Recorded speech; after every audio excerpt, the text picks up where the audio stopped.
ng ibang segment, sila lang may bumper. Meron din tayong bumper, di ba, Chef? Yes, of course. Alright, good morning. Kasama natin si Chef Ecko Tiempo. Yes, sir. Ecko is short for? Jericho. Jericho, Ecko Tiempo. Okay, ang gagawin natin ngayon ay Chicken Cordon Bleu, right? Yes. Alright, Chef, ano ba ang ingredients natin dito?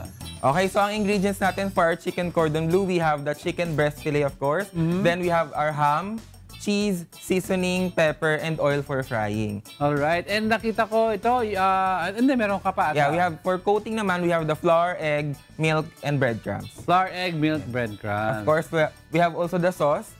We have butter, onion, flour, milk, seasoning, and pepper. Okay, anong klaseng sauce yan? Kasi di ba yung chicken cordon bleu, iba-ibang sauce ang binibigay ng tao. What kind of sauce are you making for us? Para siyang bechamel type kasi milk-based siya. So, parang roux, roux tayo. Alright, sige, Chef. Turuan mo na kami paano magluto ng chicken cordon bleu.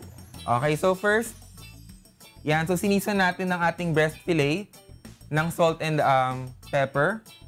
Then, i-rub lang natin siya para maging evenly yung taste. And we can also use thigh fillet, no? Pwede rin. Pwede rin. Alright. Pero nasanay kasi tayong breast kasi mas malapad siya. Kasi pag cordon bleu kasi is really breast kasi may ham di ba? Yes. And now nakikita natin yung rolling in the ham and cheese, tama? Yes, we have the ham and cheese po inside. Ayun. And you only season before cooking, no? Yes. Okay. So pagka-roll... So pagka-roll natin ng ham and cheese, so i-coat na natin siya ng flour.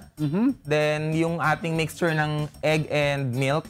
Okay. Then last natin yung breadcrumbs. So flour, egg and milk mixture, and breadcrumbs. Yes.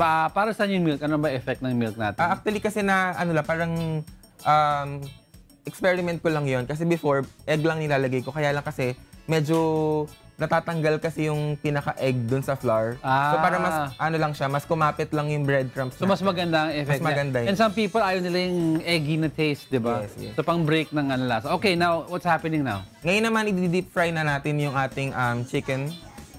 Alright. And then and of course mas maganda new oil ang gagamitin natin, yes, no? Of course.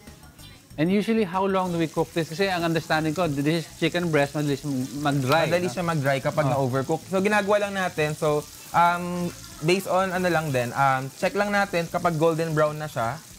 Kasi since fillet ito, no? Pagkadikit sa heat nito, usually naluluto. Basta golden brown na siya, then pwede na natin siyang i-turn. Alright. And then, can we use bacon sa loob para mag-moisten lang? Pwede rin. Other variant siya. Other variant. Yes, In this case, we used ham, no? Yes. Okay. And what are you doing now? Then ngayon naman yung ating sauce. So, lagyan natin yung butter. Then after nun, lagyan natin yung onion. And I see you use red onions, no? Yes. And then? Then yung flour. So, para kagawa tayo ng roux. Okay. Nung medyo okay na siya, nilagyan natin yung ating milk. Ayun. So, flour, butter, onion, milk. Then, season natin siya ng salt and pepper. Alright. Salt and pepper. And then, ilapis siya mag-thicken yung sauce natin. And wag masyado matagal kasi baka mag-break, no? Pag milk. And ito na, chicken cordon bleu. We have our chicken cordon bleu for our breakfast. And you can, you made it into smaller cuts, no? Yes. Pwede iba-ibang cut para pag-serve mo for baon or sa bahay, di ba? May variation. And of course, you made something else. Yes, we also have our sweet and sour fish fillet. So we use cream dory naman. Sweet and sour fish fillet cream. Ano tong sa taas? Pineapple ba yan? Pineapple chunks. Pineapple chunks carrots. And carrots. All right. And then, may dessert. Yes, of course. Siyempre. You bake also? Yes. So, anong specialty niyo? Baking or cooking talaga? We have catering kasi and then we have also our bake shop. So itong cupcake na ginawa mo, this is chocolate, no? Cupcake. Yes, chocolate moist. So your bake shop made this? Yes. So catering and bake. Saan ba located bake shop? Sa San Joaquin, Pasig. So why don't you promote your bake shop and catering business? Alright, so for everyone po, we would like to invite po kung if you need our catering services po. So we are located at 62 San Bernardo Street, San Joaquin, Pasig City. And we also have our contact number 0915-336-4486. Alright. Tapos social media? Yeah, we have our social media Ecko. Okay, yung bake shop nyo, pwede mag-dine-in doon?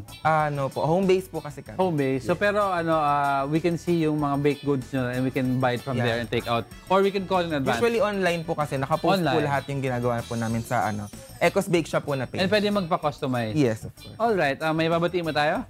Yeah, Batiin ko lang po yung mga friends ko na kasama ko ngayon. So, si Fifth, si Resty, and si Zach. And of course, si Tita Leda po na nasa Canada. Maraming salamat, Chef Ecko, and thank you for joining us at What's for Breakfast. And we hope to see you soon.